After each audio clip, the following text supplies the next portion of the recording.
செந்தமிழே உயிரே நறுந்தேனே செயலினை மூச்சினை உனக்களித்தேனே நைந்தாய் எனில் நைந்து போகும் என் வாழ்வு நன்னிலை உனக்கெனில் எனக்கும் தானே. அன்னை தமிழை வணங்கி நம் தமிழால் இணைவோம் உலகத் தமிழ் பேரியக்கத்தின் தொடர் நிகழ்வுகளில் இந்த பட்டினப்பாலை பாகம் 7 நிகழ்விற்கு உங்கள் அனைவரையும் நிறுவனர் மற்றும் துணைத் தலைவர் உள்ளிட்டவர்கள் சார்பில் வருக வருக என வரவேற்று மகிழ்கிறோம். இந்த நிகழ்ச்சிக்கு அருமையாக தனது வாழ்த்துறையை வழங்கிய எங்கள் அன்பிற்கினிய பாரதி கண்ட புதுமை பெண், தமிழால் இணைவோம் உலகத் தமிழ் பேரியக்கத்தின் துணைத் தலைவர் தங்க மங்கை எங்களுடைய மீனா திருப்பதி அம்மா அவர்களுக்கு என் மனமார்ந்த நன்றியை முதல் தெரிவித்துக் கொள்கிறேன். இந்த நிகழ்ச்சிக்கு களம் அமைத்துக் கொடுத்த நிறுவனர், தமிழால் இணைவோம் உலகத் தமிழ் பேரியக்கத்தின் தலைவர், கவின்கலை வேந்தர், சிவத்தமிழ் சீராளர் சத்யநாராயணராஜ் பாலகுரு அவர்களுக்கு என் பணிவான நன்றியும் அன்பையும் தெரிவித்துக் கொள்கிறேன். இந்த நிகழ்ச்சியில் இணைந்திருக்கக்கூடிய நம் மூத்த தமிழ் ஆளுமை, நம் மதிப்பிற்குரிய சற்று முன்பு திருவிளக்கு என்ற பத்திரிகையை நமக்கு தொடர்ந்து ஒவ்வொரு பத்திரிகைகளாக சொல்லிக் கொண்டிருக்கக்கூடிய பத்திரிகை நாயகன் அப்படின்னு தான் சொல்லணும் எங்க ஐயாவை. வாழ்நாள் சாதனையாளர், மாவட்டம் 18 இருந்து கோபாலையா அவர்களுக்கும் இணைப்பில் இணைய போகிற அனைத்து அன்பு நெஞ்சங்களுக்கும் வரவேற்பினை சொல்லி நம்ம பட்டினப்பாலைக்குள்ள இன்னைக்கு போகலாம். பாகம் 6. நம்ம போன வாரம் என்ன பார்த்தோம்னு பாத்தீங்கன்னா, பரதவர்களுடைய இருப்பிடம். அவர்கள் சத்யா அவர்களே, ஏதோ சத்தம் வந்துட்டே இருக்கு எனக்கு.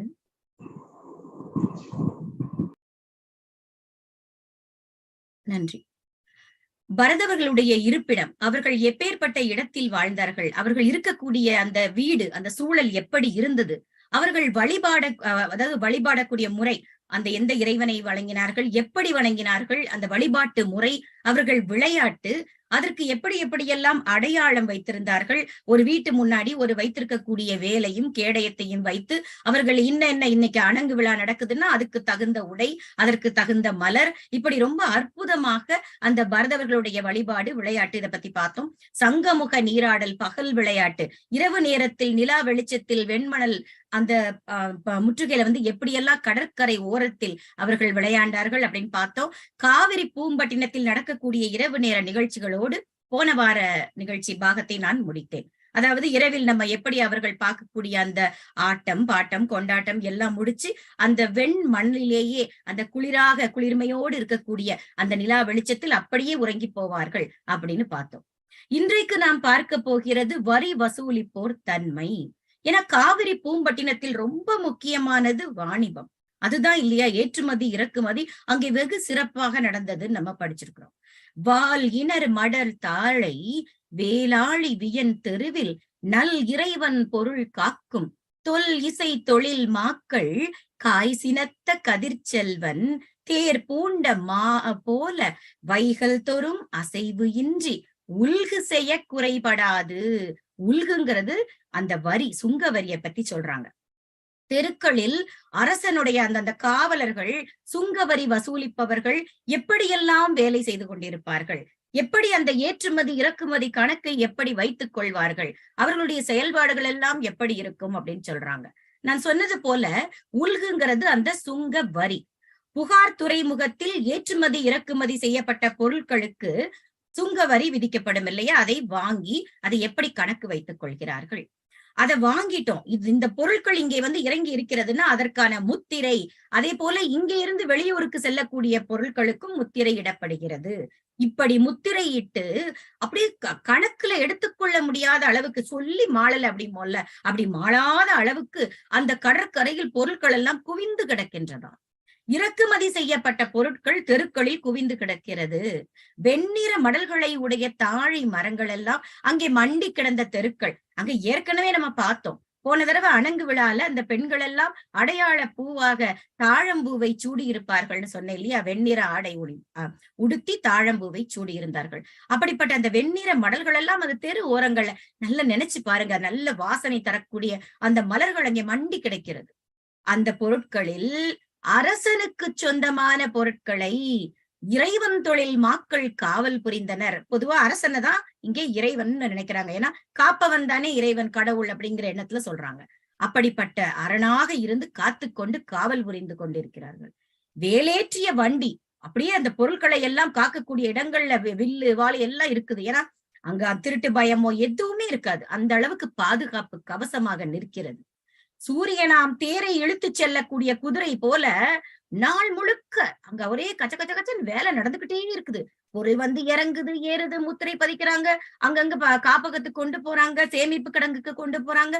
வேலை அப்படியே சுறுசுறுப்பா நடந்துகிட்டு இருக்குது. உல்கு செய்ய செய்ய என்ன நினைப்போம்? சரி, பொருட்கள் எல்லாம் அனுப்பி கொண்டே இருக்கிறார்கள். அப்பாடி சாயங்காலம் ஆயி போச்சுடா, எல்லாம் துண்ட உதறிட்டு வீட்டுக்கு போலான்னா, உல்கு செய்யப்படாத பொருட்களின் இருப்பு குறையவே இல்லை. அவன் ஒரு பக்கம் முத்திரை அந்த பதிச்சுக்கிட்டே இருக்கான், வந்து குவிஞ்சுகிட்டே இருக்கான். அள்ள அள்ள குறையாத அட்சய பாத்திரம் போல அங்கே பொருட்கள் குவிந்து கொண்டிருக்கிறது. பெரிய காவிரி ஆறு மலர்களின் மனங்களை எல்லாம் கொண்டு அந்த கடல் அலையில ஓடி வந்து அந்த கரையை தொட்டு போகும் பொழுது அங்கு இருக்கக்கூடிய மலர்களை எல்லாம் வருடி செல்கிறது. அது வந்து வந்து கூட்டி போகிற அந்த கரையில் தூய மணல், அதான் வெண்மணல்னு குறிப்பிட்ட இல்லையா போன முறை, அந்த வெள்ளை மலர் கொத்துக்கள், அந்த மடல்கள், அந்த தாழையை பத்தி பேசுறாங்க.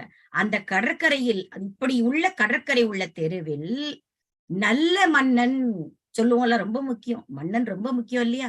நல்ல மன்னனின் பொருட்களை காக்கும். மன்னன் நல்லவனா இல்லைன்னா இவன் பொருள் நம்ம எதுக்கு காக்கணுங்கிற எண்ணம் வந்துடும். மன்னன் நல்லவனாக இருக்கவே தன் பொருளாக நினைத்து அதை உயிரை கொடுத்தும் காவல் செய்யக்கூடிய உத்தமர்களாக அங்கே இருந்திருக்கிறார்கள். பழைய புகழை உடைய சுங்கத் தொழிலை செய்பவர்கள் காலமா செஞ்சுக்கிட்டு இருக்காங்க காவிரி பூம்பட்டினத்துல. சுடும் சினத்தை உடைய கதிர்கள், ஏன்னா கதிரவன் சுட்டு எரிக்கிறான் அப்படின்னு சொல்லுவோம். கோபமா இருக்கிறதுக்கு என்ன சுற்றுவ போல இருக்கு சூரியன் மாதிரின்னு சொல்லுவாங்க.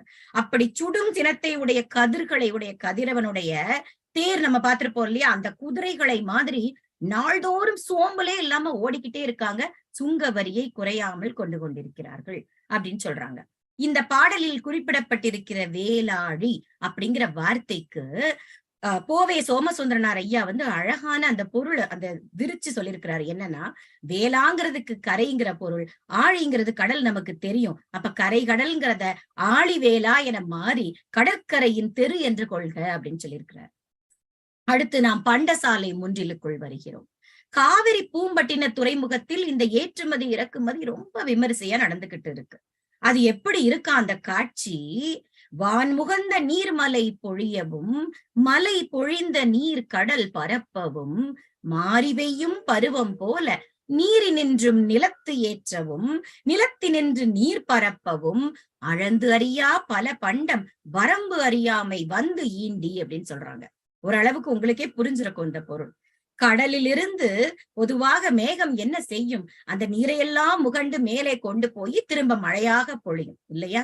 அதுதான் அதனுடைய செயல்பாடு. அப்படி கடலிலிருந்து மேகம் முகந்து சென்ற நீர் அந்த மலை முகட்டில் பொழிவது போல நீரிலிருந்து பொருட்கள் எல்லாம் நிலத்தில் ஏற்றப்பட்டதா. சரி, அந்த மலைக்கு மேல வானத்துக்கு கொண்டு போன அந்த நீர் மீண்டும் மலையில் பொழிவதை போல, அந்த கடலுக்கு வந்து பரவுவதை போல நிலத்தில் இருந்த பொருட்கள் மீண்டும் நீரில் இருந்த நாவாயில் நிரப்பப்பட்டன. மாறி மாறி ஏற்றுமதியும் இறக்குமதியும் சிறப்பாக நடக்கிறது. இந்த தண்ணி எல்லாம் ஆவியாகி மேல போயிருது, அங்க போய் திரும்ப மழையா பொழிஞ்சிருது, திரும்ப ஆவியா போகுது, மழையா பொழியுது.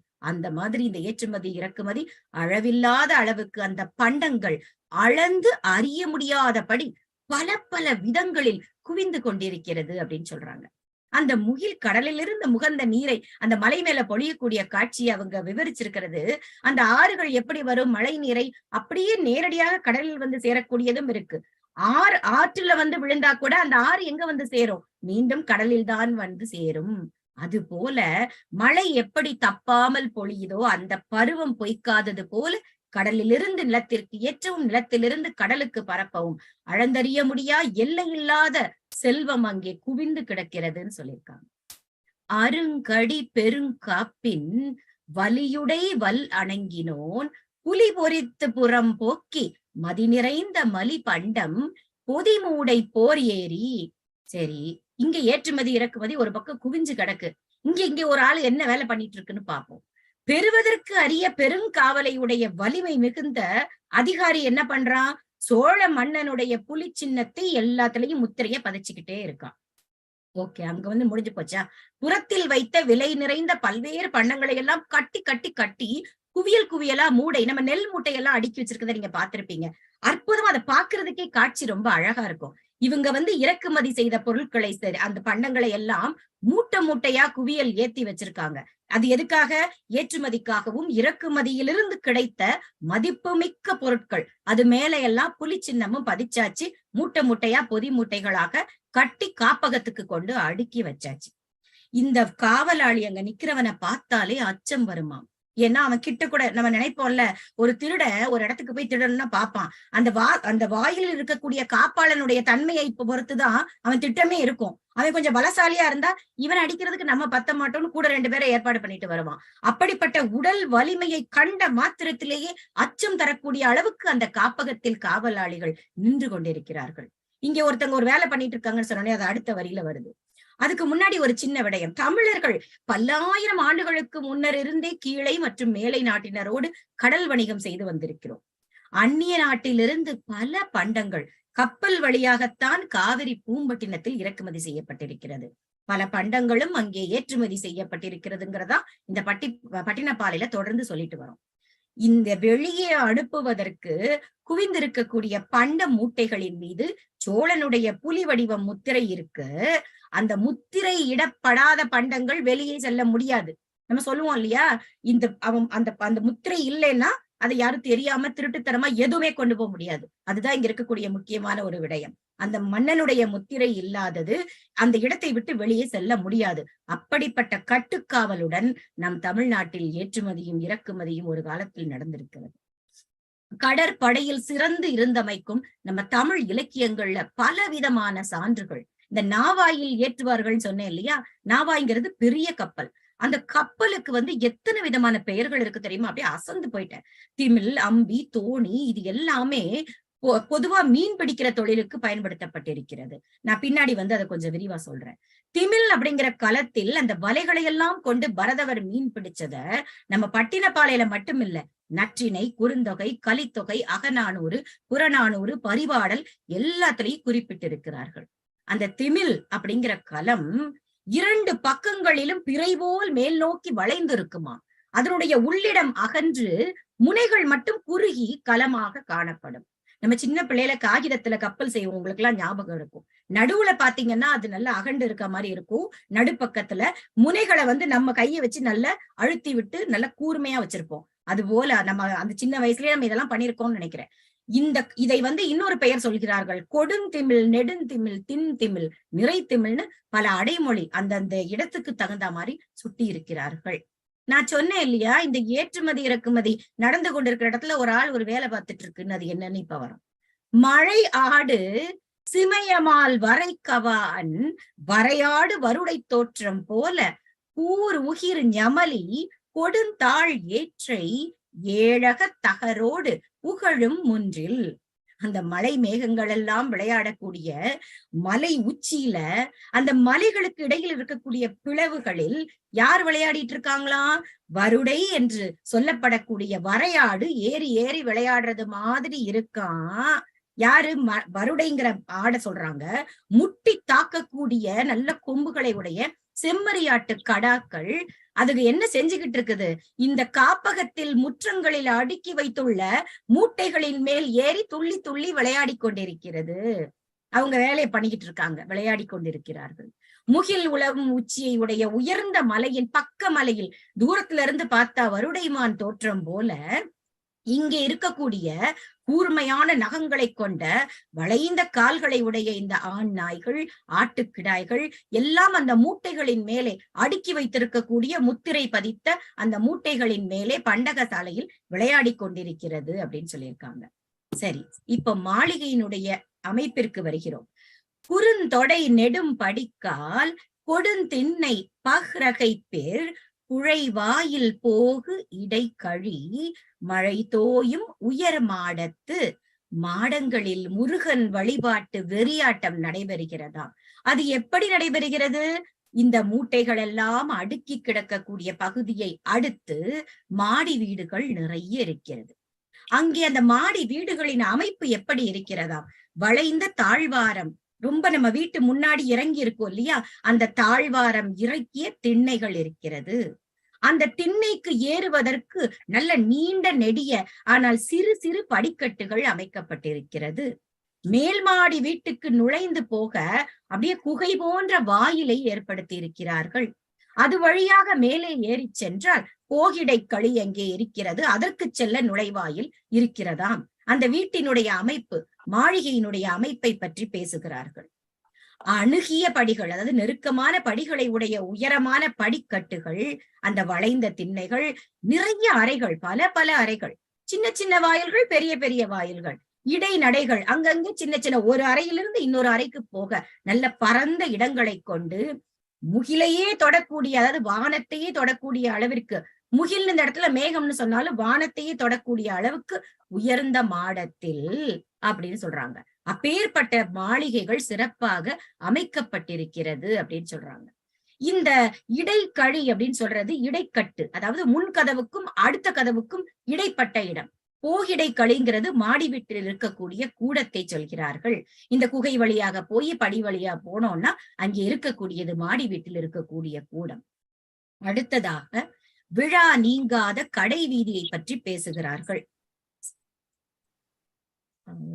ஏதோ எனக்கு சத்தம் வந்துகிட்டே இருக்கு. ஷெரீஃபா தோழி கொஞ்சம் மியூட் பண்ணிக்கோங்க, நன்றி. நல்லது. அடுத்ததாக விழா நீங்காத கடை வீதி. சேவடி செறி குரங்கின் பாசிழை பகட்டு அல்குல் தூசு உடைத்து துகிர் மேனி மயில் இயல் மான் நோக்கின் கிளி மழலை மென் சாயலோர் வழி நுழையும் வாய்ப்பொருந்தி ஓங்கு வரை மருங்கின் நுந்தாது உரைக்கும் காந்தள் துடுப்பின் கவி குலை அன்ன செறிதொடி முன்கை கூப்பி செவ்வேள் வெறியாடு மகளிரோடு செரியத்தாய் அப்படிங்கிறாங்க. அந்த வெறியாட்டம் முருகனுக்கு அவர்கள் வேண்டிக் கொண்டு வழிபட்டு கொண்டிருக்கக்கூடிய அந்த வெறியாட்டம், அந்த பெண்கள் எப்படி இருக்கிறார்கள், எப்படி வழிபடுகிறார்கள் அப்படின்னு சொல்றாங்க. அந்த மாடி கூடத்தெல்லாம் பார்த்தோம் இல்லையா, அந்த மாடியில மகளிர் குரவை விளையாடும் காட்சி தெரிகிறதாம் இங்கிருந்து பார்த்தாலே. அந்த சாயல் அழகியர்கள் எப்படி இருக்கிறார்களாம், அவர்களுடைய பாதங்கள் சிவந்த காலடிகளை கொண்டிருக்கிறார்கள், நெருங்கிய தொடைகளை கொண்டிருக்கிறார்கள், பசுமையான தலையாடையை மூடி அவர்களுக்கு இருக்கக்கூடிய அந்த அல்குலை பற்றியும் மயிலின் சாயலை ஒத்த அவர்களுடைய பவளம் போன்ற மேனியில் பட்டாடையை உடுத்தி இருக்கிறார்கள். மான் போல இங்கும் அங்கும் மருண்ட பார்வையோடு ஆடிக்கொண்டிருக்கிறார்கள். அவர்கள் பேசக்கூடிய மொழி தத்துபத்துன்னு பேசுது, கிளின்னு சொல்லுவோம்ல, கிளி போல் பேசக்கூடிய மழலை மொழியில் பேசிக் கொண்டிருக்கிறார்கள். பூ போல் மென்மையாக தோன்றக்கூடிய மேனி சாயலை கொண்டிருக்கிறார்கள். இப்பேற்பட்ட அழகுக்கு சொந்தக்காரர்களான அந்த பெண்கள் தங்களுடைய இருகை கூப்பி வெறி நடனம் ஆடினர். நம்ம இதுல வரும் திருவாசக தொண்டர் நமக்கு திருவாசகத்துல இந்த திருப்பொற்சுன்னம் இடித்தல்ல வரும், எப்படி அந்த இறைவனுடைய அடியவர்கள் இருகைகளையும் கூப்பி சிவரை வேண்டிக் கொண்டே வந்து அந்த பொற்சுண்ணத்தை இடித்தார்கள்னு வரும். அது போல இங்க இந்த பெண்களுடைய அழகை சொல்லி, ஏன்னா அங்கேயும் அதேதான் சொல்லியிருப்பாங்க, மயில் போன்ற மான்களை போல கண்களை உடையவர்கள் அப்படின்னு அந்த அழகை சொல்லிவிட்டு இப்படிப்பட்ட பெண்கள் இரு கைகளையும் கூப்பி வெறி நடனம் இறைவனுக்கு ஆடிக்கொண்டிருக்கிறார்கள் சொல்றாங்க. அது எப்படி இருக்கா இங்கே இருந்து பாக்குறதுக்கு, பெரிய மலை முகட்டில, அதாவது அந்த மேல இருக்கக்கூடிய முகட்டில் மலர் தாதுகளை கொட்டி கொண்டு கொடியோடு கூடிய அந்த காந்தள் பூ எப்படி இருக்கும், அது அப்படியே அங்கும் இங்கும் மென்மையாக காற்றில் அசைந்தாடுவது போல் தெரிந்ததா. தமிழ் இலக்கியத்துல அல்குல் அப்படின்னு சொல்லக்கூடிய ஒரு சொல் கிட்டத்தட்ட 200 பாடலுக்கும் மேல் பயன்படுத்தப்பட்டிருக்கிறது. பாவை அழகை வர்ணிக்கும் சொல்லாகவும் அது உபயோகப்படுத்தப்பட்டிருக்கிறது. இறைவியை புகழும் சொல்லாகவும் கையாளப்பட்டிருக்கிறது. நடங்கொண்ட கொள்கை நலம் கொண்ட நாயகி நல்லறவின் படம் கொண்ட அல்குல் பனி மொழி வேத பரிபுரையே அபிராமி அந்தாதியில இறைவியை பற்றி பாடும் பொழுது சொல்லப்பட்டிருக்கும். நல்லறவின் படம் கொண்ட அல்குல், நல்ல பாம்பு படம் எடுத்ததை போல இருக்கக்கூடிய அல்குலை கொண்டவளே அப்படின்னு சொல்றாங்க. அந்த முழு பாடல்லையும் இந்த பெண்களை பற்றி சொல்லும் பொழுது அப்படி கவித்துவமா சொல்லியிருக்காங்க. சிவந்த அடியையும் நெருங்கிய தொடையையும் புதிய புதிய அணிகலன்களையும் அணிந்து கொண்டு அகன்ற அல்குல் தூய்மையான உடை, பவழம் போன்ற உடல், மயிலின் இயல்பு, மானின் பார்வை, கிளியின் மழலை, மென் சாயல், காற்று வரும் சாளரம் வழியாக நோக்கி பார்த்தால் உயர்ந்த மலையருகில் நுட்பமான தாதுக்களை உதிர்த்து கொண்டு செல்லக்கூடிய காந்தல் மலர்களின் அழகிய இதழ்களை போன்று அவர்களுடைய வளையலணிந்த கைகள் முன் கைகளை கூப்பி வணங்கி முருகனுக்காக வெறியாட்டம் ஆடிக்கொண்டிருக்கிறார்கள் அப்படின்னு அற்புதமா முடிச்சிருக்காங்க. அடுத்த வரிகளில் குழல் அகவ, யாழ் முரல, முழவு அதிர, முரசு இயம்ப, விழவு அறாவியல் ஆவணத்து இந்த பெண்கள் எல்லாம் ஒரு பக்கம் ஆடிக்கொண்டிருக்க, அந்த எதிரொலி, ஒத்திசையின் எதிரொலி கடைவீதி வரைக்கும் கேக்குதாம். எப்படி? அழகியர் வெறியாடிய நடனத்தின் போது அங்கே புல்லாங்குழலினுடைய அருமையான ஓசை கேட்டுக்கொண்டிருக்கிறது. அது எப்படி இருக்கா? அகவலோசை பாடல் போல அகவிற்று. மயில சொல்லுவோம் இல்லையா, அகவுகிறது அப்படின்னு. யாழின் ஒலி வண்டிசைப்பது போல இருக்குதாமா. முழவின் ஓசை சும்மா அதிருதில்லன்னு சொல்ற மாதிரி அதிர்கிறது. முரசின் ஓசை ஏதோ நம்மிடம் சொல்ல வருவதை போல் காட்சியளிக்கிறது. இந்த விழா முழக்கத்தின் எதிரொலி கடைத்தெரு வரைக்கும் கேக்குது. நம்ம வீட்டுல சில நேரம் பேசணும்னா, ஏன் இப்படி சத்தம் போடுற, தெரு முழுக்க கேக்குது, வீதி வரைக்கும் கேக்குது அப்படிம்பாங்க பெரியவங்க. கொஞ்சம் சத்தத்தை குறைச்சு பேசு. அது போல இங்கே நடக்கக்கூடிய வெறியாட்டத்தின் ஒலி கடைவீதி வரைக்கும் கேக்குதாம். அந்த அற்புதமான காட்சியை பாருங்கள். புல்லாங்குழல் ஒலிக்க, யாழ் இசைக்க, முழவு முழங்க, முரசு அதிர, அந்த வீதிகள் முழுக்க, அகன்ற கடை வீதிகளில் இந்த இனிமையான இசை அதிருடன் கேட்டுக்கொண்டிருக்கிறது. இப்போ அடுத்ததாக போறோம். காவிரி பூம்பட்டினத்தில் இருக்கக்கூடிய பல்வேறு கொடிகளை பற்றி பேசுகிறார்கள். தெய்வ கொடி எடுத்த உடனே மையறு சிறப்பின் தெய்வம் சேர்த்திய மலர் அணி வாயில் பலர் தொழு கொடியும். குற்றமில்லாத சிறப்புடைய கடவுள். ஏன்னா ஒரு குற்றமும் இல்லாதவன் அப்ப கடவுளாத்தான் இருக்க முடியும் போ அப்படின்னு கிண்டலா சொல்றது உண்டு இல்லையா?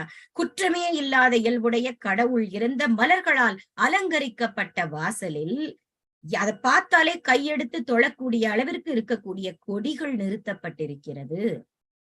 கோயிலில் கொடி, தெய்வத்தை வைத்து மலர் பூசை செய்யக்கூடிய அந்த கோயிலினுடைய வாசலில் வழிபாடு செய்யக்கூடிய பலரும் இறைவனை போற்றி புகழும்படியாக கொடி பறந்து கொண்டிருக்கிறது. அதிலே தெய்வ உருவம் எழுதப்பட்டிருக்கிறது. அந்த கம்பத்தை இந்த காலத்துல துவஸ்தம்பம்னு சொல்லுவாங்களாம். வீரர்களை, சரி கோயில்ல முடிஞ்சிருச்சு, அடுத்து வருவோம். வீரர்களை வணங்குமிடத்தில் ஏற்றியுள்ள கொடி எப்படி இருக்கிறது? வரு புனல் தந்த வெண் மணல் கான் யாற்று உரு கெழு கரும்பின் ஒன்பூ போல கூழுடை கொழு மஞ்சிகை தாளுடை தன் பணியத்து வால் அரிசி பலி சிதறி பாகு உகுத்த பசு மெழுக்கின் கால் ஊன்றிய கவி கிடுகின் மேல் ஊன்றிய துகில் கொடியும். அந்த மர சாலைகளில் கொடிகள் எப்படி நிறுத்தப்பட்டிருந்ததுன்னு பார்க்க போறோம். ஏற்கனவே நமக்கு தெரியும் அறச்சாலைனா என்ன, மரச்சாலைனா என்னன்னு. காட்டாற்று வெள்ளம் போன பிறகு காய்ந்து கிடக்கக்கூடிய வெண்மணலின் ஓரத்துல கரும்பின் பூக்கள் எப்படி இருக்கும்? வெள்ளை நிறத்தில் அப்படி வெள்ளை வெளியேர்னு பூத்து கிடக்கிற மாதிரி அந்த சோறு வடித்த கஞ்சி ஏற்கனவே பேசியிருக்கிறோம். காய்ந்து கிடக்கக்கூடியது அந்த வெள்ளை நிறத்தில் அந்த அறச்சாலை மாடத்தில் கிடக்கும்னு பார்த்திருக்கிறோம். அதை பத்தி சொல்றாங்க. அங்கே கொடி கட்டப்பட்டிருக்கிறது. அந்த கொடி கம்பம் நடப்பட்டிருந்தால் அந்த இடத்தில் பலகாரமும் வெண்பொங்கலும் படையலாக கிடைக்கும்னு அர்த்தமா. நம்ம சொல்லுவோம்ல அடையாளத்துக்கு, அப்படியே நேரா போனீங்கன்னா அந்த முக்குல ஒரு கம்பத்துல ஒரு கொடி இருக்குங்க, அந்த இடத்துல அந்த வீடு இருக்கும்னு அடையாளம் சொல்லுவோம். இப்ப இவர்கள் ஒவ்வொரு இடத்திற்கும் ஒவ்வொரு தனித்தனி கொடியை அமைத்திருக்கிறார்கள். அப்ப அறச்சாலைக்கு தனி, மரச்சாலை. அறச்சாலைனா இங்கே வந்தவர்களுக்கு எல்லாம் உணவளிக்க கூடியது. அந்த கொடிக்கம்பத்தில் இருக்கக்கூடிய கம்பை வைத்தே இங்க உணவு கிடைக்கும் அப்படின்னு தெரிஞ்சு பேரும் எங்கே இருந்து பார்த்தாலும் தெரியற மாதிரி அந்த அமைப்பு எவ்வளவு அற்புதம் பாருங்க. அந்த இடம் எப்படி இருக்குமா? பசுவின் சாணத்தால் மெழுகப்பட்டிருந்தது. நல்ல கிராமங்கள்ல போய் நீங்க பார்த்திருப்பீங்க நிறைய பேரு. அப்படியே மொழு அதை கை வச்சு தடவினாலே பட்டு போல இருக்கும், மென்மையா இருக்கும். அந்த பசுவோட சாணத்தை வச்சு மெழுகி இருந்தா நல்ல மெழுகி கோலம் போட்டிருப்பாங்க. கம்பத்தின் ஓரத்தில் வேல் நட்டு கேடயம் மாட்டப்பட்டிருக்கும். அது ஒரு எந்த இடத்துலயும் பாருங்க, அந்த வீரர்களுக்கு அங்கே உணவு வழங்கப்படும் அப்படின்னு பொருத்தி வச்சிருக்காங்க. அங்கே கொடி பறக்கும். அது படை வீரர்களுக்கும் காவல் தொழில் புரிவோருக்கும் சோறு வழங்கக்கூடிய அறச்சாலை. இதற்கு முன்பு நாம் பார்த்த அறச்சாலை யாருக்கு? தமிழை போற்றக்கூடிய புலவர்களுக்கெல்லாம் சோறு வழங்கப்படும்னு சொன்னோம் இல்லையா? அது அவர்களுக்கான அறச்சாலை. இங்கே வீரர்களுக்காக பிரத்யேகமாக அமைக்கப்பட்ட அறச்சாலைங்கிறதுக்காகத்தான் அங்கே வேலை நிறுத்தி அதில் கேடயத்தை மாட்டி வைத்து கொடியை ஏற்றி வைத்திருக்கிறார்கள். சந்தன குழம்பை பூசி அப்பத்தான் புதுசா மெழுகின மாதிரி இடத்துல பெரிய பெரிய கூடைகளில் சோற வடிச்சு நல்ல தாழ வெள்ளை வெளியேர்னு துணியை விரிச்சு அந்த பண்டங்கள் எல்லாம் கொட்டி வைத்திருக்கிறார்கள். அங்கே வெள்ளை அரிசியை பலியாக அது மேல தூவி இருப்பார்களாம். அந்த ஊன்றிய வேலின் மீது கவிழ்த்தப்பட்ட கேடயங்களுக்கு மேலே இந்த வெள்ளை மணல்ல இருந்து வந்த ஒளி வீசக்கூடிய அந்த வெண்பூக்களால் அவங்க நிரப்பி இருப்பார்களாம். அதை பார்த்த உடனே தெரிந்துவிடும் அது அவர்களுக்கான உணவு கிடைக்கும் இடம், வீரர்களுக்கான, காவல் தொழில் புரிவர்களுக்கான இடம் அப்படின்னு சொல்லி. இந்த பாகு உகுத்த பசு மெழுக்கின், அந்த மெழுகுன்னா தெரியும், மெழுகு நம்ம தொட்டு பார்த்திருப்போம், அதுபடி வலுவலுவலுன்னு இருக்கும் இல்லையா. ஒவ்வொருத்தரும் சொல்லியிருக்காங்க பாருங்க. சோமசுந்தரனார் உரையில அப்படியே சந்தன குழம்பினை கொட்டி மெழுகிய பசிய மெழுக்கு, அப்படி போல சந்தனமும் அப்படித்தானே, நல்ல தேய்ச்சி நம்ம கல்லுல, நான் சொல்றது உண்மையான சந்தனம் இப்ப கிடைக்கிறது இல்ல, அந்த சந்தன கட்டைய நல்லா தேய்ச்சிங்கன்னா பட்டு போல இருக்கும். தடவி பாத்தீங்கன்னா நமக்கு தேய்ச்சிக்கிறதுக்கே ஆசையா இருக்கும். அந்த காலத்துல எல்லாம் நமக்கு மொட்டையெல்லாம் போட்டா உண்மையான சந்தனத்தை தேய்ச்சி விட்டா அந்த சூடு அனல் பறக்குமாங்கல்ல உச்சியில, அந்த சந்தனத்தை தடவுன உடனேயே குளிர்மை வந்துவிடும். இந்த வெயில் காலத்துல வேர்க்கூறுக்குள்ள நல்ல சந்தனத்தை உரைத்து மேலே தடவிக்கிட்டா அந்த குளிர்மையில் அந்த வேர்க்கூறு எல்லாம் போயிரும் சொல்லுவாங்க. அத மாதிரி நல்ல சந்தன குழம்பை பத்தி இங்கே பேசுகிறார்கள். கோபால கிருஷ்ணமாச்சாரியார் என்ன சொல்லியிருக்காரு, பாகு போல காய்ச்சி வார்த்த பசிய மெழுக்கை பூசிய. நம்ம சர்க்கரை பாகு காய்ச்சறத நீங்க பார்த்திருப்பீங்க. அது எப்படி இருக்கும், அது ஆறிக்கொண்டு வரும் பொழுது, அது ஆறி முடிச்ச அப்புறம் பாத்தீங்கன்னா தொட்டு பார்த்தா எப்படி இருக்கும், அப்படியே வழுக்கிக்கிட்டு போகும், மழு மழு மழுன்னு. அதை உதாரணமாக சொல்லி இருக்கிறார். நச்சினார்க்கினியர் உரையில உகுத்த பாகு, அந்த சர்க்கரை கட்டு பாகு, நல்ல கெட்டி பாகு இருக்கு இல்லையா, அது போலவும் பசு சாணம், அந்த மெழுக்கு பசுவின் சாணியை மெழுகியது போலவும் அவர் சொல்லியிருக்கிறார். இதே பட்டினப்பாலையில நம்ம முன்பு பார்த்தோம், கிடுகு நிறைத்து எஃகு ஊன்றி நடுகல்லின் அரண் போலன்னு போன பாகத்துல நம்ம பார்த்தோம். எப்படி அந்த வேல் நிறுத்தப்பட்டு கேடயங்களால் அதை கட்டி வைத்து ஒரு வேலி போல் அமைத்திருப்பார்கள்னு பார்த்தோம். அடுத்தது கால் ஊன்றிய கவி கிடுகின் இந்த பாடல்ல வந்துகிட்டு இருக்கு. இதை முல்லை பாட்டுல நற்போர் ஓடா வல்வில் தூணி நாற்றி கூடம் குத்தி கயிறு வாங்கு இருக்கை கூந்தலை குந்தம் குத்தி கிடுகு நிறைத்து வாங்குவில் அரணம் அரணமாகன்னு சொல்லி போன தடவை நம்ம கவனிச்சதுதான் இது. புறமுதுகு காட்டி ஓடாததுக்கு காரணமான வலிமையான வில், கையில அப்படி ஒரு ஆயுதம் இருந்தா தானே பயப்படாம நின்னு போராட முடியும். அப்ப அந்த பெருமையெல்லாம் அந்த வில்லுக்கேன்னு சொல்றாங்க. புறமுதுகு காட்டாமல் என்னை காப்பாற்றிய போராட ஊக்குவித்த அந்த வில்ல பத்தி சொல்லி அதை குத்தி அதில் தூணிகளை தொங்க விட்டிருக்காங்க, யாரு, கேடயங்களை. அதுக்கு பிறகு என்ன பண்ணிருக்காங்க, கயிற்றாலை இழுத்து கட்டி அது மேல பூ வேலைப்பாடு உடைய கைவேல்களை ஊன்றி கேடயத்தை எல்லாம் நெருக்கமாக பிணித்து வளைந்த வில்லாகிய அரடை அவர்களுக்கு காவலாக அமைத்திருந்தார்கள் அப்படின்னு முல்லைப்பாட்டுல. பெருமானாற்று படையில உள்ளது போன வாரம் பார்த்தோம். மீண்டும் ஒருமுறை உங்களுக்காக. பருந்து பட ஒன்னாத்தெவ்வர் நடுங்க ஓச்சி வைநுதி மழுங்கிய புலவுவாய் இயக்கம் வடிமணி பலகையோடு நிறைய முடினான் சொன்னேன் இல்லையா.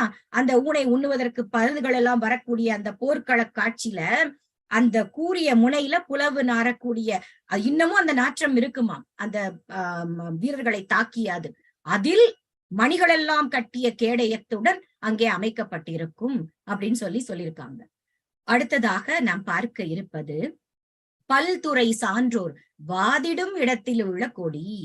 நல்ல கற்றவர்கள் எல்லாம் வாதம் செய்யக்கூடிய, சொற்போர் நிகழ்த்தக்கூடிய ஒரு கருத்தரங்கம், வாதிடக்கூடிய அரங்கம், பட்டிமன்றம் எது வேணா நம்ம வச்சுக்கலாம். பட்டிமன்ற கொடின்னு சொல்றாங்க. அத பல் கேள்வி துறை போகிய தொல் ஆணை நல்லாசிரியர் உரள் குறித்து எடுத்த உருகெழு கொடியும்.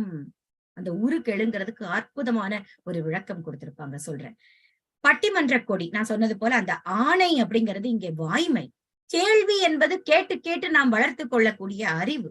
சின்ன பிள்ளைகள் எல்லாம் கேள்வி கேட்கும் பொழுது தயவு செய்து பதில் சொல்லணும். ஏன்னா உனக்கு வேற வேலை இல்ல, போய் படி, புழுன்னு ஏதாவது கேட்டே இருக்காதுன்னு வாயை அடைச்சிருவாங்க. இல்லைன்னா இதுக்கு வாய் அப்படின்னு சொல்லி நம்ம எப்ப பாருங்க ஒரு சொல்லுவாங்கல்ல, வளரவே விட மாட்டாங்க அப்படின்ற மாதிரி. சின்ன பிள்ளைகள் கேள்வி கேட்க கேட்கதான் அவங்க அறிவு வளரும். வெறும் புத்தகத்தில் மட்டுமே அவர்களுக்கு அறிவு வளராது. கேள்வி ஞானம் ரொம்ப முக்கியம். கற்றலின் கேட்டல் நன்றுங்கிற மாதிரி இந்த கேள்வி கேட்டு கேட்டு வளர்த்து கொண்ட அறிவு, வழி வழியாக வரக்கூடிய உண்மை கருத்துக்களை, வாய்மை கருத்துக்களை கேட்டு கேட்டு அவர்களுக்கு அறிந்த அந்த மெய்ப்பொருள் காட்சியில இருக்கக்கூடிய அந்த பெருமக்களைத்தான் தொல்லானை நல்லாசிரியர்னு அழைப்பார்களாம். இப்படிப்பட்டவர்கள் தான் அறிந்ததை, அதில் இருக்கக்கூடிய கருத்து வேறுபாடுகளோ ஒத்த கருத்துகளோ தான் அறிந்தது சரிதானா அப்படின்னு ஒரு தெளிவு பெறுவதற்காக கருத்துக்களால் முரண்பட்டு உரையாற்றி கொண்டிருக்கிறார்கள். அதன் அடையாளமாக இங்கே கொடி கட்டப்பட்டிருக்கிறது. பல கேட்டல் துறைகளில் இருக்கக்கூடிய அறிவு சார்ந்த பெரிய பழைய ஆணையுடைய, ஆணைன்னு அந்த இடத்துல என்ன, வாய்மைன்னு சொன்னேன், நல்ல ஆசிரியர்கள் எல்லாம் வாதம் செய்வதற்காக உயர்த்திய அந்த கொடி அஞ்சுவதற்கு காரணமான கொடி. அது என்ன, பெரியவங்க பேசிட்டு தானே இருக்காங்க, இதுல அஞ்சுறதுக்கு என்ன இருக்குன்னு நம்ம யோசிக்கலாம். அதுதான் சொன்னேன், அந்த உரு கெழுங்கிறதுக்கு அற்புதமான கல்வி கேள்விகளில் வல்லுனர் அல்லாதவர்க்கு, அதாவது கற்றலில் ஞானம் இல்லாதவர்கள் எல்லாம் இக்கொடியை கண்டால் அச்சம் வருமாம்.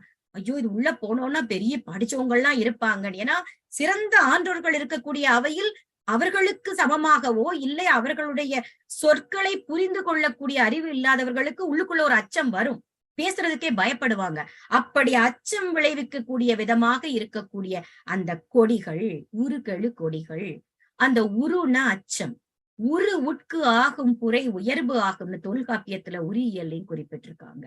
அடுத்ததாக கப்பலின் மேல் ஏற்றப்பட்டுள்ள கொடிகள் வெளில் இழக்கும் களிறு போல தீம்புகார் திரைமுன் துறை தூங்கு நாவாய் துவன்று இருக்கை மிசை கூம்பின் நசை கொடியும்.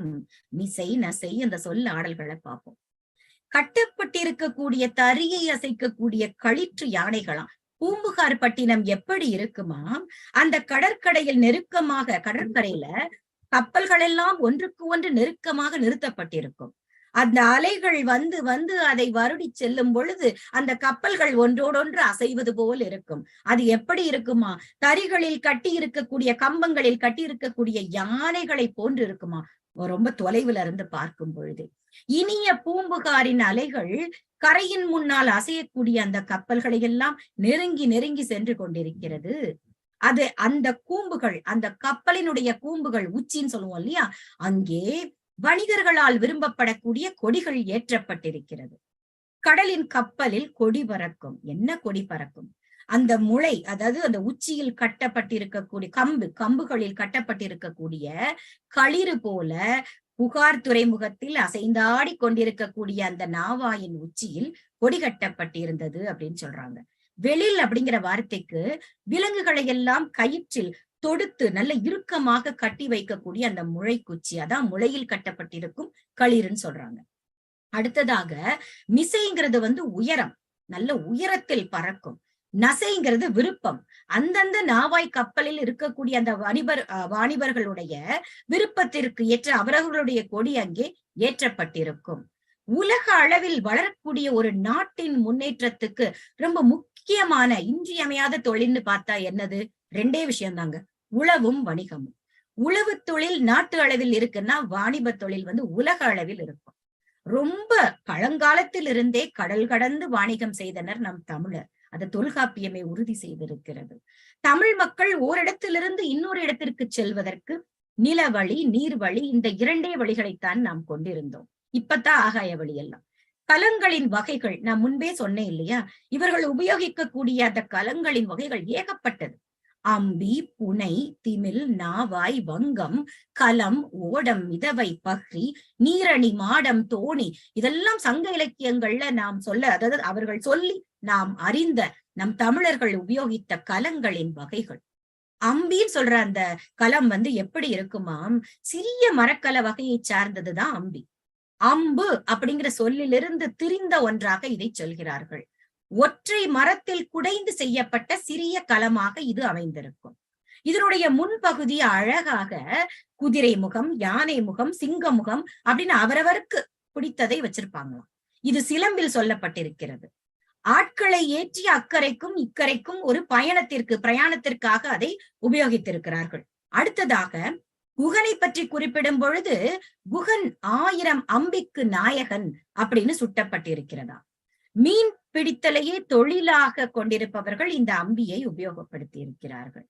கடல் நீர் அலைத்தல், அதாவது அலைக்கழிக்கிறதுன்னு சொல்லுவோம்ல, அப்படி மோதப்பட்டு முதிர்ந்து, கடல் நீர் அலைத்தலால் மோதப்பட்டு முதிர்ந்து தொழில் செய்ய உதவாது ஒழிந்த அம்பின் நற்றினை பாடல்லையும் இங்கே சுட்டப்பட்டிருக்கிறது. உள்நாட்டுல மட்டும்தான், அதாவது ஆற்று பயணத்திற்கு இது அதிகமாக பயன்படுத்தப்பட்டிருக்க வேண்டும், ஏன்னா அதனுடைய அளவு சிறியது என்பதால். அடுத்ததாக திமில் அப்படின்னு சொல்றாங்க. கேட்கும் பொழுதே திமில்னா திமிருங்கிற மாதிரி இருக்கேன். கட்டுமரம், கலம், கப்பல் இப்படி பொருட்களை இந்த அகராதியில திமில்ங்கிறதுக்கு விளக்கமாக சொல்லியிருக்காங்க. பெரும்பாலும் இதையும் மீன் பிடிப்பதற்கு பயன்படுத்தி இருக்கிறார்கள். குறிப்பாக சாதாரண மீன் இல்லைங்க, சுறா மீன் வேட்டைக்கு இதை பயன்படுத்தி இருக்கிறார்கள். இது ஒரு கட்டுமர வகை, திண்மையும் உறுதியும் கொண்டது. அதனாலதான் இதை சுறா மீன் வேட்டைக்கு பயன்படுத்தி இருக்கிறார்கள். இதற்கு இன்னொரு பெயர் கொடுந்திமில் குறுந்தொகையில சுட்டப்பட்டிருக்கிறது. திமில் அப்படிங்கிறது இந்த திமில்ல எப்படி இருக்குமா, அது இருக்கக்கூடிய விளக்கு எப்படி பயன்படுத்தப்பட்டது, எப்படி கடற்கரையில் கலங்கரை விளக்கை கொண்டு அடையாளம் கண்டு கரையை அடைவார்களோ அது போல அப்படின்னு சொல்லியிருக்காங்க. நற்றிணை, புறநானூறு, பட்டினப்பாலை, அகநானூறு, அதுல இந்த திமில் நிறைய இடங்கள்ல சுட்டப்பட்டிருக்கிறது. அடுத்ததாக ஓடம். இந்த இந்த பாட்டுல வரும், வாழ்க்கை எனும் ஓடம் வழங்குகின்ற பாடம்னு. அந்த ஓடம், அந்த வாழ்க்கைங்கிறதே ஒரு ஓடம் மாதிரி தானே. அலைக்கழிப்புக்கு உட்பட்டு நம்ம வாழ்க்கையில எப்பொழுதுமே ஒரு பசுமையான நேரங்களே இருக்காது. இன்பமும் துன்பமும் அலைக்கழிப்பு மாதிரி மாற்றி மாற்றி வருங்கிற பொருள் அமைந்த அந்த பாடல்ல சுட்டப்பட்ட அந்த ஓடம்ங்கிறது தொன்மையான காலத்துல இருந்தே நம் தமிழக மக்களால் நீரை கடப்பதற்கு பயன்படுத்தப்பட்டிருக்கிறது. இது ஒரு சின்ன மரக்கல வகை. நீரில் வேகமாக போகுமாம். நீரில் வேகமாக ஓடுவதால் இதற்கு ஓடம் என்று பெயர் வழங்கப்பட்டிருக்க வேண்டும் சொல்றாங்க. ஓடக்கோல் அப்படின்னு சொல்லக்கூடியது நீண்ட கோலினால், துடுப்புன்னு சொல்லுவோம் இல்லையா, அதனுடைய உதவியால் இந்த ஓடம் ஆற்றில் செலுத்தப்படும். அடுத்ததாக தோணி. இதுவும் அம்பியை போலவே ஒரே மரத்தில் குடைந்து செய்யப்பட்ட சிறிய கல வகையை சார்ந்தது. அடுத்து நாவாய். ஆஹா, கேட்கும் பொழுதே இது கண்டிப்பா நாவாய்னு சொல்லும் பொழுதே ஒரு பிரம்மாண்டம் மனசுக்குள்ள வருது இல்லையா. கடலில் செலுத்தப்படக்கூடிய பெரிய கலத்துக்கு பெயர்தான் நாவாய். புகார் துறைமுகத்தில் நிறுத்தப்பட்ட நாவாய்கள். இன்றைக்கு நான் பட்டினப்பாலையில் உபயோகித்திருந்த அந்த நாவாய் கப்பலை தான், அதுல பெரிய கப்பலைத்தான் அந்த அழைப்பிதழில் நான் போட்டிருந்தேன். புகார் துறைமுகத்தில் நிறுத்தப்பட்ட நாவாய்கள் அலைகளால் தாக்குண்டு தரையில் கட்டப்பட்ட யானைகள் அசைகிறது போல அசைந்து கொண்டிருக்குமாம். அப்பேற்பட்ட சிறப்புக்கு உரியவை அப்படின்னு. நசைக்கொடியும் அப்படின்னா இந்த இடத்துல கோபாலகிருஷ்ணமாச்சாரியா சொல்றாரு, வேற்று நாடுகளில் சென்று பண்டங்களை இறக்குதல் ஏற்றுதல் செய்யக்கூடிய வணிகர்கள் அதில் கட்டப்பட்டிருக்கக்கூடிய கொடியை வைத்துதான் அது தன்னுடைய மரக்கலம் என்று மகிழ்வர். அவர்களுடைய அடையாள சின்னம் அது. விருப்ப கொடி, அதான் நசைக்கொடி. நசைங்கிறது விருப்பம். அதை ரொம்ப அழகாக சொல்லி இருக்கிறார்கள். கல்விருக்கும் முன்றிலில் இருக்கக்கூடிய கொடி அடுத்ததாக சொல்லப்படுகிறது. மீன் தடிந்து விடக்கு அறுத்து ஊன் பொறிக்கும் ஒலி முன்றில் மணல் குவையி மலர் சிதறி பலர் புகு மனை பலிப்புதவின் நறுவு நொடை கொடியோடு. இன்னும் மீனை பத்தான பேசிட்டு இருந்தாங்க, அங்க பலி வந்துருச்சே அப்படின்னு. மீனை நல்ல வெட்டி அந்த இறைச்சியை அறுத்து தசையை பொறிக்கக்கூடிய ஒலியாம் சொல்லுவோம் இல்லையா. இந்த பாடல்ல வரும், பசி கொண்ட நேரம் தாளிக்கும் ஓசை சந்தோஷ சங்கீதம். பசியில இருக்கும்போது ஒருத்தங்க வீட்டுக்கு நம்ம சாப்பிட போயிருக்கோம்னா, இந்த இப்ப தயார் பண்ணிடுறேன் அப்படி சொல்லிட்டு அவங்க நம்ம வரும் பொழுது அப்பதான் அந்த தாளிச்சு கடைசியில அது, ஏன்னா அப்ப தாளிச்சு ஊத்தினா அது சுவை அதிகமாக இருக்கும். அந்த பாயாசத்துல ஒரு முந்திரியோ ஒரு ரசத்துல ஒரு நெய்யில சீரகத்தையோ கடுகையோ தாளிச்சு ஊத்தும் போது அந்த வாசம் வெளியே வரும். அந்த தாளிக்கிற அந்த சுருன்னு ஒலி வெளியே வரும். ஆஹா, சாப்பாடு ரெடி ஆயிருச்சு அப்படின்னு நமக்கு ஒரு உறுதிப்பாடு கிடைக்கும் இல்லையா. அது போல இங்கே நல்ல மீன்களை எல்லாம் வெட்டி அவர்கள் பொறிக்கக்கூடிய ஒலி கேட்குதான். அது எப்படி இருக்கிறது, எல்லோரும் புகக்கூடிய பலர் புகக்கூடிய கல்விருக்கும் கடையின் முற்றத்தில் நல்ல மணலை குவிச்சு வச்சு, அந்த மீனுடைய கவிச்சி தெரியக்கூடாது, அந்த நாற்றம் தெரியக்கூடாதுங்கிறதுக்காக மலர்களை எல்லாம் சிதறி பலியை கொடுக்கும் கதவுகள் அருகே உள்ள கொடிகள்னு சொல்லியிருக்காங்க. இதுல என்ன பலி, மீனை கொல்றதுனால பலின்னு சொல்லுவாங்களோ நான் கூட நினைச்சேன். அது இல்ல, முக்கியமான விஷயம் வருது இப்பதான். அந்த மீன் விற்கும் இடம் நரவு கல் விற்கும் இடம். அங்க இருக்கக்கூடிய கொடிகளை பத்தி சொல்லும் பொழுது, அந்த கள்ளுக்கடையின் கொடி நல்ல பெரிய பெரிய மீன்களை வெட்டி நச்சு பகுதியெல்லாம் அகற்றி மீன் கறியை பொறித்து தந்து கொண்டிருக்கிறார்கள். மணல்மேட்டு முற்றத்தில் கவிச்சை போக மலர்கள் தூவி வைத்திருக்கிறார்கள். அதுவரைக்கும் சரி. அந்த நரவுக்கள் விற்கக்கூடிய கடை அங்கே இருந்தது. கடைக்குள்ளே செல்லக்கூடிய அந்த கதவில் என்ன இருந்தது, பலியாவீர் சொல்லுவோம் இல்லையா, நாய்கள் ஜாக்கிரதை அப்படின்னு எழுதி போட்டிருப்பாங்க. அதே போல கள்ளு குடிக்க வர பெரியவரே உள்ள போனேன்னா போயிருவையா, போய் சேர்ந்துருவையான்னு பலியாவீர். இப்ப உள்ள திரைப்படங்கள்ல எல்லாம் குடியை கெடுக்கும் எல்லாம் சொல்லுவாங்க. ஆனா அந்த அந்த வாசகம் என்னமோ கீழே போய்கிட்டேதான் இருக்கும். நம்ம நாயகர் என்னமோ குடித்து கொண்டே இருப்பார். அதுபோல பலர் உள்ளே செல்லக்கூடிய அந்த கள்ளுக்கடையின் கதவில் பலியாவீர் அப்படிங்கிற ஒரு அடையாள குறி பொறிக்கப்பட்டிருக்குமாம். அங்கே மீன் கறியும் கள்ளும் கிடைக்கும், அந்த விற்பனை நடந்து கொண்டிருக்கும் அப்படின்னு அதை தெரிவிக்கும் விதமாக அடையாளப்படுத்துவதற்காக அங்கே கொடிகள் பறந்து கொண்டிருந்தது. விடு, விடம், விடக்கு, உயிரை விடுவிக்கக்கூடிய பொருள். இது சங்க காலத்தில் நாம் உபயோகித்த தமிழ் சொல். விஷம் அப்படிங்கிற சொல்லிலிருந்து வந்தது அல்ல அப்படிங்கறத தெளிவா சொல்லியிருக்காங்க. அடுத்ததாக நம்ம பலர் புகு மனை, அந்த கள் குடிக்கக்கூடியவர்கள் செல்லக்கூடிய மனைக்கு சொல்லியிருக்கிறார். பல்கொடி விளங்கும் பட்டினம் பிற பிறவும் நனி விரையி பல்வேறு உருவின் பதாகை நீழல் செல் கதிர் நுழையா செழு நகர் வரைப்பின் செல்லா நல்லிசை அமரர் காப்பின் அப்படின்னு சொல்லியிருக்கிறாங்க. என்னவா, இப்படி ஒவ்வொரு இடத்துலயும் ஒவ்வொரு கொடி. சரி, நம்ம நினைச்சோம் 2-3 கொடிகள் பார்த்தாச்சு, இந்த ஊர்ல அங்கங்க அப்படி அப்படி இருக்கணும். அப்படி இல்ல, கொடிகள் நெருக்கமாக வெவ்வேறு உருவங்கள்ல இருக்கிறது எப்படி இருக்கான், கதிரவனுடைய கதிர் உள்ளே நுழைய முகாதபடி அவ்வளவு கொடிகள். அப்படின்னா எவ்வளவு இடங்கள் அங்கே இருக்கிறது. அறச்சாலை, மரச்சாலை, இந்த பொருட்கள் விற்கக்கூடிய இடம், காவல் காக்கக்கூடிய இடம், கோயில், மாளிகை, அப்படி அரசனுடைய இடம், ஒவ்வொரு இடத்துக்கும் போர் கலை அவர்கள் பயிற்றுவிக்கக்கூடிய இடம்னு ஒண்ணுக்கு கொடிகளை அடையாளப்படுத்தி இவர்கள் வைத்திருக்கக்கூடிய கொடி அந்த வானத்தையே மூடுதாமா.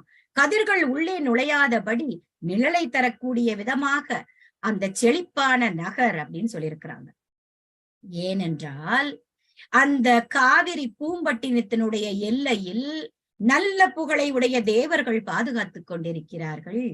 இவர்களுடைய கொடி மற்றும் இல்லாமல் பிற பிற கொடிகள் பல்வேறு உருவங்களில் வெயில் நுழையாதபடிக்கு அந்த இடத்தையே ஒரு நிழற்குடை போல் ஆக்கிவிட்டது அப்படின்னு சொல்றாங்க. புகார் அமரர் காக்கும் நகரமாக விளங்கியது, அதன் நற்பெயர் என்றென்றும் விலகிச் செல்வதில்லை அப்படின்னு பெருமையோடு சொல்லி இருக்கிறார் ஆசிரியர். நச்சினார்க்கினியர் உரையில கள்ளின் விலைக்கு கட்டின கொடியோட, அதாவது இந்த கள்ள பத்தி சொல்லக்கூடிய அந்த கொடைகளோட பல ஏனையவைனா மற்ற பல கொடிகளையும் கலக்கையினாலே அனைத்தும் சேர்ந்ததனால் செல்கதிர் நுழையாது அப்படின்னு சொல்லியிருக்கிறார். பூம்புகாரினுடைய செல்வ வளம் நிறைந்த வீதிகளை பற்றி பேசுகிறார்கள்.